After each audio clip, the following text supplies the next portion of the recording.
Greetings! It is I, Countess Van Dracovin, Lord and Emperor of the Dracovin Empire, and welcome! It is time to continue my discussion on the Pathfinder role-playing game system, where I've been going over races of Pathfinder.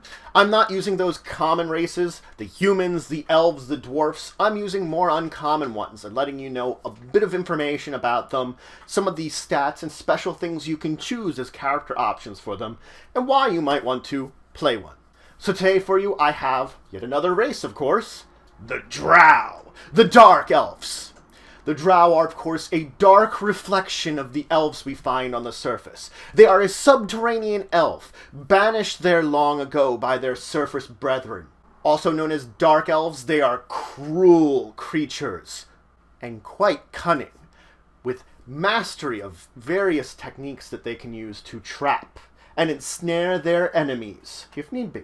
They build elaborate underground cities, and in fact prefer to remain separate from surface folks. They enjoy the fact that they are legends among the surface folks and that people just don't see them as real. Now, they're all doing their own sinister agendas and advancing them through proxies and agents when it comes to dealing with the surface.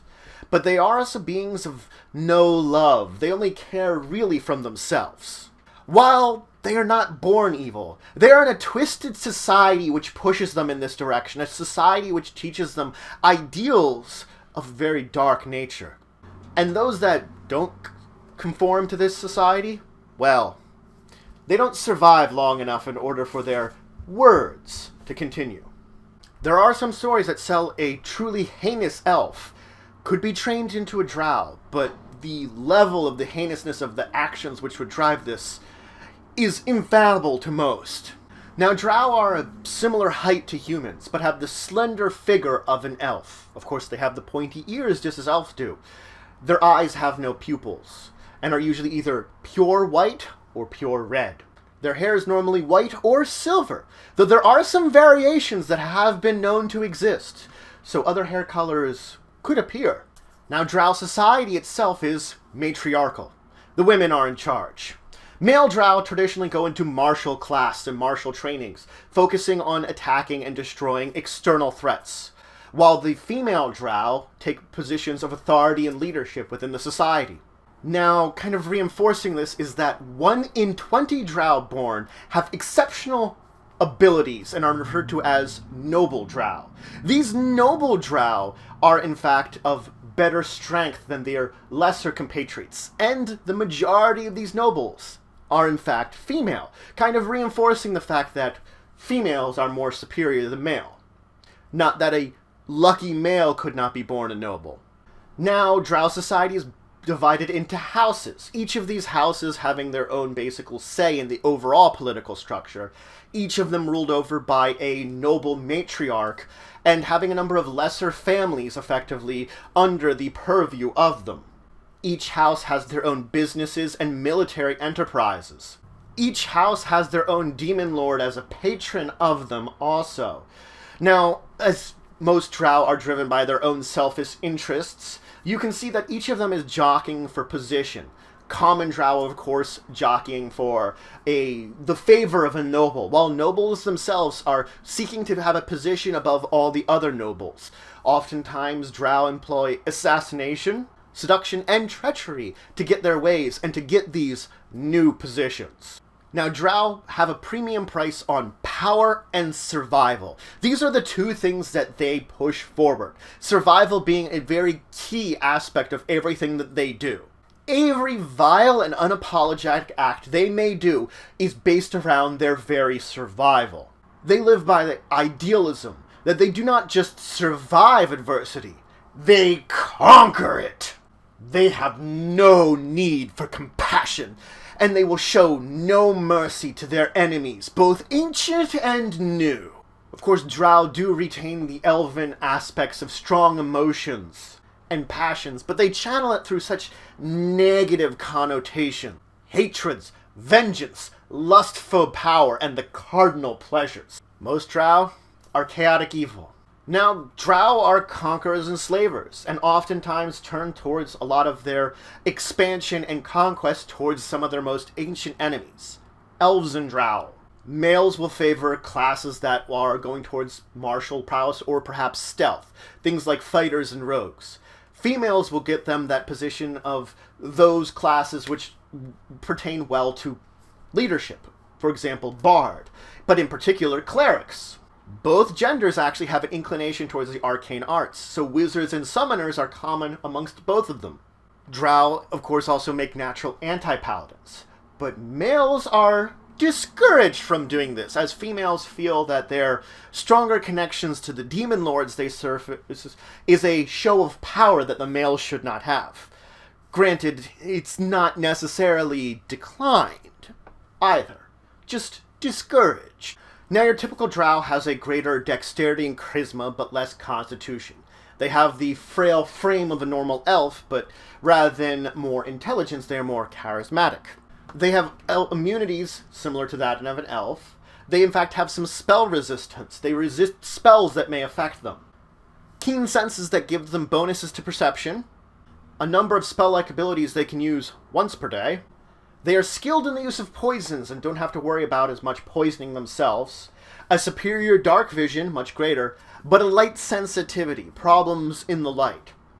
Now, noble drow, which are a particular subset of them, which you would have to get special permission from your DM certainly to play one of these, as they are much more powerful than your traditional drow, get a far superior bonus to dexterity, but then also gain bonuses to intelligence, wisdom, and charisma, still with the penalty to constitution. So they get many more attributes. They, of course, get a better spell resistance, and they get a number of spell-like abilities that they can use both at will or more times per day. So greater amounts of spell-like abilities. They still get the poison use, the dark vision, and the light sensitivity that other drow have. Now, drow, for example, can change with some alternate racial traits. They're no longer as perceptive, but maybe have betters in diplomacy or bluff. They can have covenants with demons, bonuses against their racial enemies, have particular training against aberrations because many live in the underground, be good at seducing others, using seduction as a tool, or perhaps even stalking, staying to the shadows. Some are surface infiltrators, meaning they do not have the sensitivity of other drow, but they also don't have the dark vision. In this case, they get low light vision. This is particularly for those drow sent to the surface to work for them, or exiles, which might be a player character. Now, for favored class options, there are a number of them that are particularly decent and useful, and I will recommend that you would check them out. Are they super stupendous? I will say no.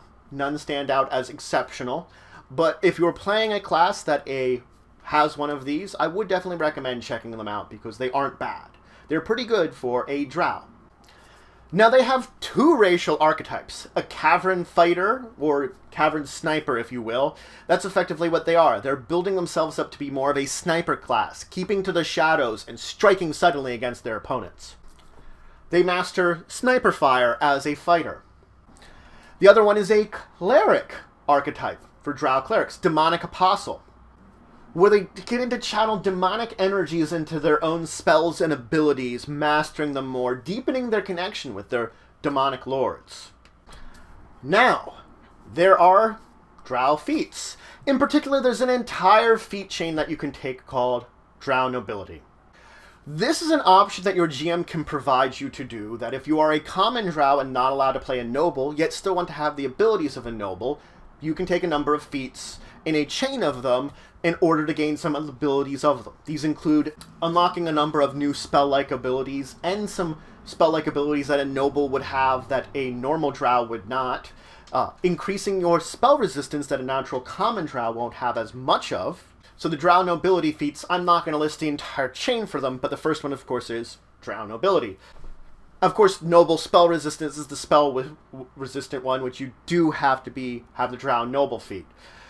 Now, Shadowcaster increases your Darkness or Shadow sub-schools by 2 caster levels. That's a pretty interesting one if you specialize in that type of spells. Spider Summoner allows you to summon spiders in place of your summon monsters or summon nature's allies. And Spider Climber allows you to use Spider Climb once a day and climb up walls. But that's it for today. So, I introduce you to the Drow, a dark race that traditionally, much of because of their society, is evil. There are great exceptions, though, and a player character who is not an evil Drow could be possible. Being a surface-dwelling Drow is possible with alternate racial traits. You give up your dark vision, but you no longer have to worry about the light. But you could also worry about the light, saying if you were just exiled recently. Maybe you don't want to live with this. The exact details of you playing a Drow character is interesting. Now, maybe your GM will allow for the option of playing a Drow noble. Or they'll just tell you, use the feats. Both are options to advance your character in Drow abilities and make them even more powerful in a way, granting them a number of abilities which are strikingly great to have as a character. So your consideration on what you're exactly going to do here with this is an important one. But regardless, this dark race is both interesting and a little sad too, because they're stuck in their ways, because constantly the generation before them drives them into the same ways and prevents things from changing. A change that maybe there are portions of them that wish, but they're snuffed out very early. Anyway, I hope you're having a great day. If you've played any Drow characters in the past, please just leave them in the comments below. We can discuss them, talk about them. I'd love to learn stories about them. Any Pathfinder games also. But regardless, until the next time, I bid you farewell.